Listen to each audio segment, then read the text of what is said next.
Hi, my name is Matthew Schwarzenbach, and this past summer I interned at the Mass Center Aquarium.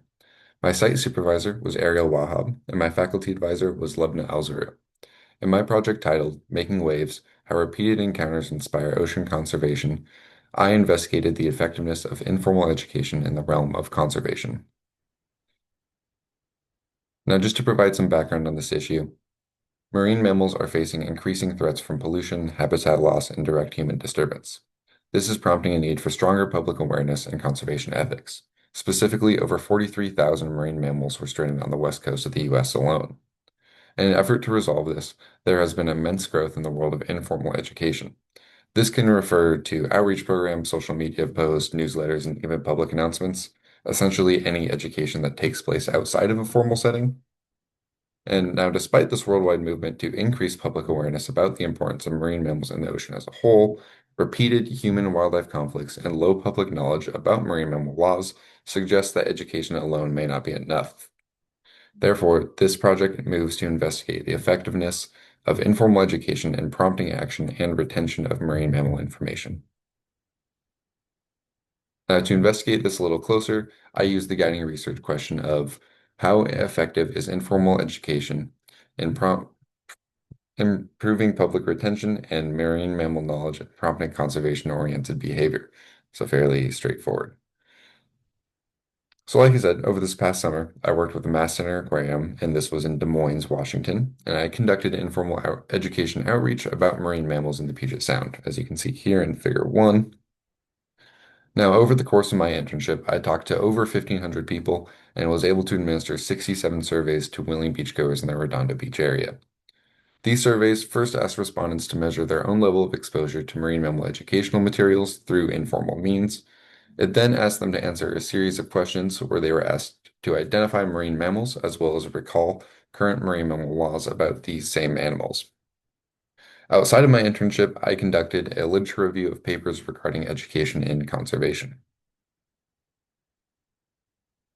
As a result of this survey, most notably, I found that repetition matters. Participants with more frequent exposure to educational materials demonstrated higher correctness in answering questions, as you can see in Figure 2, with the highest frequency on the right and the lowest frequency on the left. They also reported higher confidence levels than any other exposure level, as you can see in Figure 3 at the bottom. Numerically, those who were exposed more often had scored higher than those who did not. General results of the survey showed that identification skills were high, with more than 75% of respondents correctly identifying marine mammals shown to them, but recall of marine mammal law was poor, with less than half of the participants correctly able to select marine mammal laws. This in and of itself highlights an action awareness gap. I was also able to effectively rule out cultural and specialization variables, as residence length and water sports activity level had no correlation to correct answers. This reinforces the suggestion that exposure frequency is the dominant factor when it comes to recalling marine mammal information. The ability to recall this information is somewhat undermined by the existence of this sentiment action gap, meaning that even with education and environmentally conscious public, there is lack of action. This was a discovery I made when interacting with the informed public. Those who were environmentally minded were still unaware of actions they should be taking to protect the environment. I was also able to discover that informal education is widely supported by participants and the public, showing that there is at least a solid foundation for the educational efforts and the role they can play in conservation. As a result of, or after reviewing relevant sources, I found that my findings were consistent with other studies. Informal education increases retention of information short term, yet long-term behavioral change remains limited. Studies also show that the public generally wants to be educated, but there are action gaps, with people often citing money, knowledge, or acceptance as primary barriers to action. So, what do these results mean for the world of conservation and education moving forward? It means that locally, awareness of marine mammal laws need more emphasis in educational efforts, especially with southern resident killer whales and harbor seal pups present.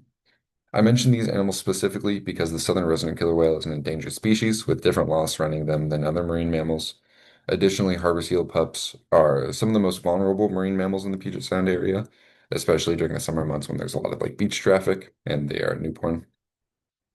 In regards to educational organizations, since repetition clearly improved retention, organizations can justify funding for recurring outreach and adjust education strategies accordingly. They also need to ensure that repetition is a key element in long-term planning and decision-making since people lose interest or forget over time. Can't stress that point enough. Repetition needs to be an element in long-term planning.